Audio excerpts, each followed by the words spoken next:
안녕하세요. 김정필 목사입니다. 만나서 반갑습니다. 잘 지내셨나요? 신앙과 성격에 대한 이야기. 왜 이런 성격으로 살까? 내용을 시작합니다. 제1부 성격 논문이 오늘은 기질과 성격에 대한 내용을 함께 생각해 보겠습니다. 첫째로 기질입니다. 성격에는 타고난 기질이 있습니다. 기질이란 유전적으로 물려받은 타고난 특성들의 조합이다라고 정의를 합니다. 현대 심리학자들은 성격을 이해할 때에 성격 특질 중에서 어떤 부분이 유전에 의해서 영향을 받으며 또 환경적인 요인에 의해서 어떤 성격 특성을 나타내는지에 관심을 보여왔습니다.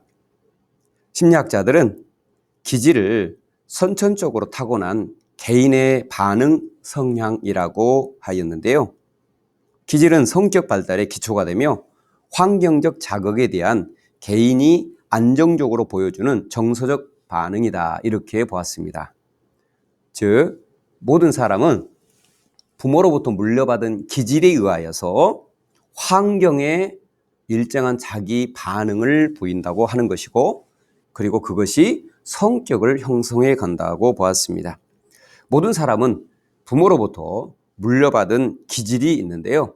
기독교 신학에서는 하나님의 속성 또는 하나님의 형상에 해당된다고 볼 수 있습니다. 이 성격은 타고난 기질이 환경에 더 크게 영향을 끼치죠. 성격 전반의 별량 중 40%는 유전적인 요인에 의해서 결정되며 35%는 비공유적 환경의 경험에 의해서, 나머지 별난 중 5%는 공유 환경의 경험에 의해서 결정되고, 나머지 20%는 측정 오차에 기인된 것으로 추정했습니다. 그러나 제가 2016년 EBS 방송에서 방영된 내용을 보면 콜로라도 쌍둥이 연구소 미카엘 스탈린 교수에 의하면 40에서 60% 정도가 유전자의 차이에서 비롯된 것이라고 했고요.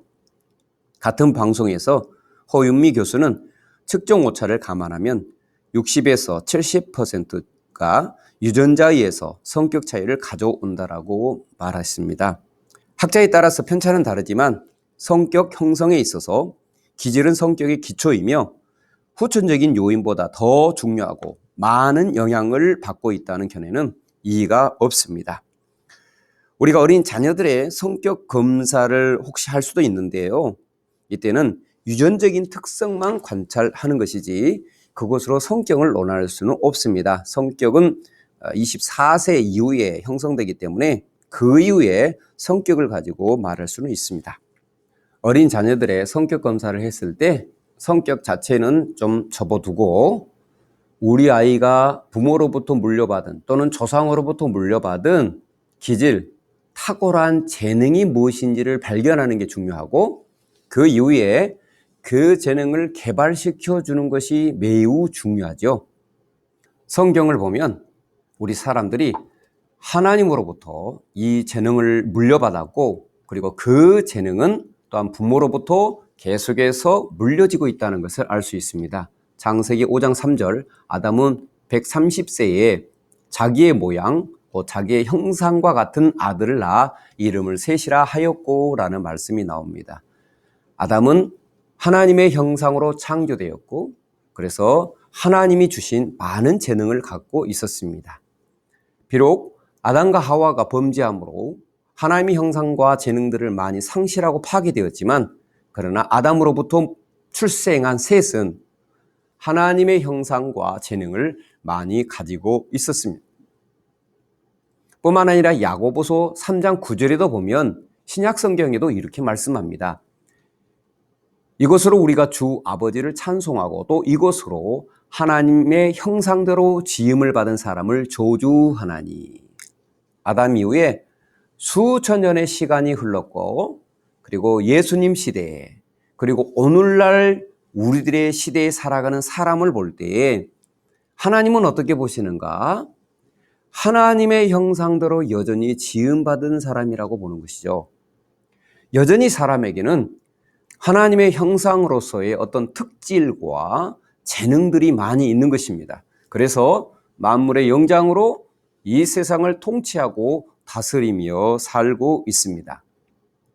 제 가족을 보게 되면 둘째와 넷째의 자녀들은 좀 어머니 쪽을 좀 많이 닮았고요. 그리고 첫째, 셋째, 다섯째는 좀 아버지 쪽을 좀 닮았습니다.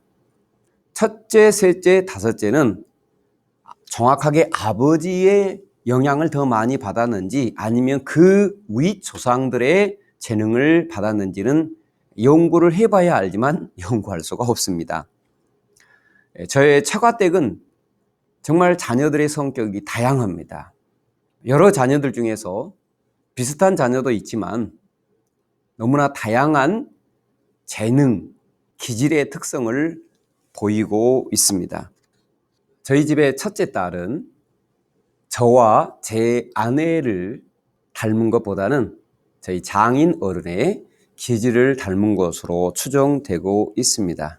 성격을 모를 때에는 그런 거 전혀 알 수 없었지만 성격을 공부하고 보니까 우리 큰딸은 어릴 적부터 장인어른의 어떤 기질의 반응 성향을 자주 보였음을 알 수 있었습니다. 지금 되돌아보면 큰딸은 어릴 적에 7번의 특성을 많이 보였음을 알 수 있었습니다. 7번의 특징들은요, 무척 기쁘고 행복하게 살아가죠. 재미를 즐길 줄 알고 여행도 즐기고 그리고 매우 기쁘게 살아갑니다. 그러나 공통적으로 고통을 싫어하고 치료나 진료받을 때 두려움도 큽니다.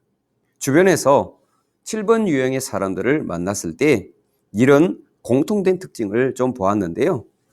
저희 큰 아이에게 그런 특징을 많이 발견할 수 있었습니다. 세상에서 재밌는 것을 탁월하게 관찰하고 기뻐합니다. 날마다 이 세상에 있는 아름다움을 보고 남이 보지 못한 기쁨을 누릴 줄 아는 그런 자녀이죠. 엄마와 통화하면서 어쩜 하늘이 이렇게 예쁠까?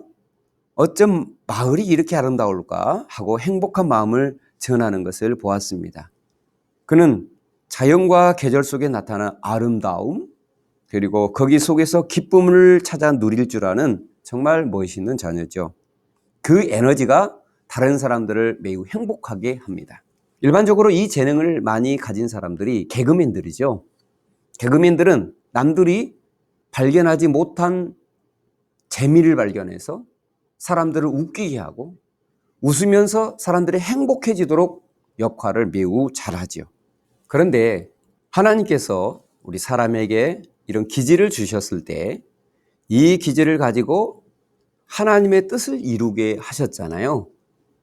그렇기 때문에 우리 그리스도인들은 내 재능을 가지고 내 생존을 위해서만 사는 것이 아니라 어떻게 하면 하나님의 뜻이 이루어지도록 하나님의 복이 이 세상에 임하도록 할 것인가, 이런 생각을 하는 것이 매우 중요하겠죠. 우리는 예수 그리스도 안에서 하나 되었고 우리는 예수님의 손과 발이 되어 살아가기 때문에 주님과 연합이 잘 된 상태에서 내 재능이 주님의 뜻을 이루도록 살아가는 것이 매우 중요합니다. 하나님의 손길이 그곳에 임하도록 살아가는 것이 우리 그리스도인의 삶의 특징이라고 볼 수 있습니다. 하나님께서는 이것을 위해서 부모로부터 또는 조상으로부터 기질을 주셨고 이 기질은 자동적으로 태어날 때부터 물려받았고 하나님의 계획과 뜻이 있는 것입니다. 저도 성격을 공부하고서 비로소 하나님이 나에게 주신 재능이 뭔지를 이해할 수 있었고 그리고 이 재능으로 어떻게 하나님을 섬겨야 되는가 또는 예수님의 은혜가 나를 어떻게 변화시켰는지를 알 수 있었습니다. 사랑하는 성도 여러분, 여러분은 어떤 재능을 물려받은 것 같은가요? 여러분의 부모나 또는 여러분의 조상을 한번 생각해 보면 하나님이 주신 재능을 추종할 수 있을 것입니다. 또한 중요한 것은 우리의 자녀들, 내 자녀는 어떤 재능을 갖고 있는지 그 재능을 이해해서 그 재능이 발달하고 그 재능을 가지고 하나님의 영광을 위해 살도록 지도해 주는 것이 매우 중요할 것 같습니다. 여러분의 삶 가운데 주의 은혜가 함께 하시기를 축복합니다. 샬롬.